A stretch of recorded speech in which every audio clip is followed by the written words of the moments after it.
First বেঞ্চে যারা বসে তারা পড়াশোনায় ভালো, আর যারা লাস্ট বেঞ্চে বসে তারা ফাঁকিবাজ। স্কুলে স্কুলে একই কাহিনী। সেই কাহিনীতেই এবার নয়া মোড়। 3 জেলার 3 সরকারি স্কুলে তুলে দেওয়া হয়েছে লাস্ট বেঞ্চ। এবার থেকে সব বেঞ্চই সমান। ফার্স্ট বেঞ্চ, লাস্ট বেঞ্চ বলে আর কিছু নেই।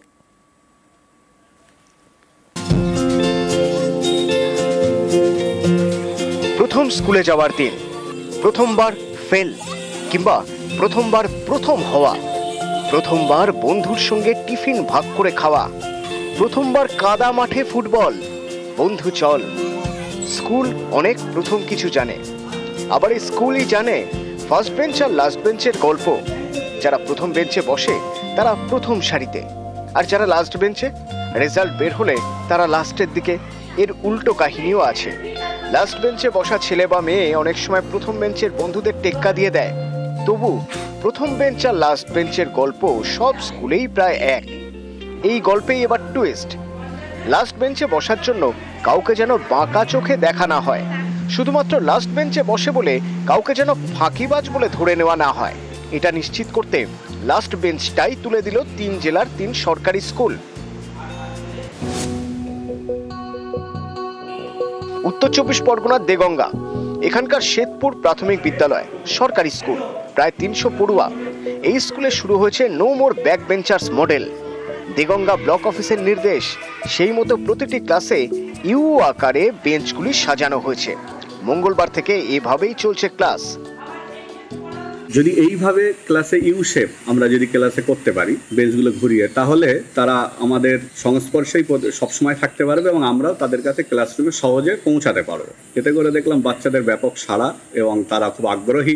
একটু লেট হয়ে গেলে কাজের জন্য আমি সামনের বেঞ্চে না বসতে পারলে পিছনের বেঞ্চে বসতাম। এখন মাস্টারমশাইটা খুব সুন্দর করে করেছে, এখন সবাই সামনে আছে আর মাস্টারমশাই মাঝখানে বসে।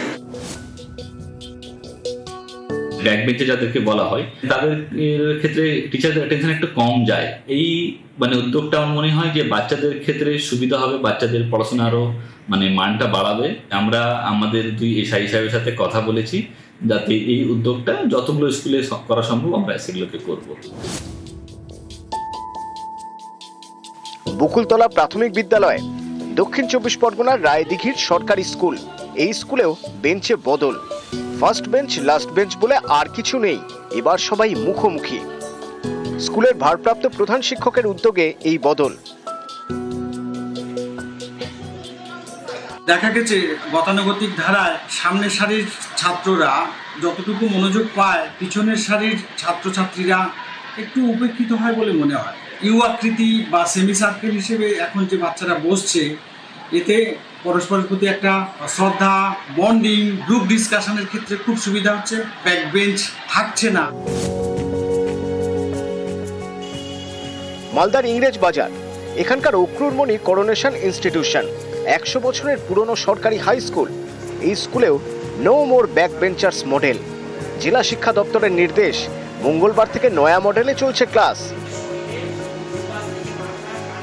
যারা পরীক্ষায় পিছিয়ে পড়ে তারা অনেক সময় পিছনের বেঞ্চগুলোতে বসে এবং তারা পড়াশোনাতে মনোযোগী হতে পারে না। কিন্তু এই সিস্টেমে লেখাপড়া করলে তাহলে প্রত্যেকের প্রতি শিক্ষক বা শিক্ষিকা সমান নজর দিতে পারবে। অফিসিয়ালি এই যে ব্যবস্থাটা চালু করার একটা প্রচেষ্টা চলছে, একে সাধুবাদ না জানিয়ে পারে। কারণ অনেক সময় একটা মনস্তত্ত্ব কাজ করে যে এই ছেলে মেয়েগুলোর তত ভালো নয়, ওদের পেছনে লেগে থেকে কি হবে। এই ব্যবস্থাটা যদি তার সহায়ক হয় তাহলে তো দেশে একটা বিপ্লবী হবে। স্কুলের ঘরের যদি সেরকম আর্কিটেকচার থাকে যে বেঞ্চগুলোকে চারপাশে বসানো যায়, তাহলে খুব ভালো কথা। স্থানার্থী শ্রীকুট্টান, মালায়ালাম সিনেমা, গত বছর মুক্তি পায়। এই সিনেমাতে দেখানো হয়েছে ক্লাসরুমে কোনো লাস্ট বেঞ্চ নেই, সব বেঞ্চ সমান, সব পড়ুয়াও সমান। এই সিনেমার একটি স্টিল সম্প্রতি সোশ্যাল মিডিয়ায় ছড়িয়েছে। সেটা দেখার পরে দেশের নানা স্কুলের ক্লাসরুমে বেঞ্চ সাজানো বদলানো হয়েছে। এই রাজ্যেও একাধিক সরকারি স্কুলের ক্লাসরুম নতুনভাবে সেজেছে, যেখানে আর নেই কোনো লাস্ট বেঞ্চ। নিউজ 18 বাংলা।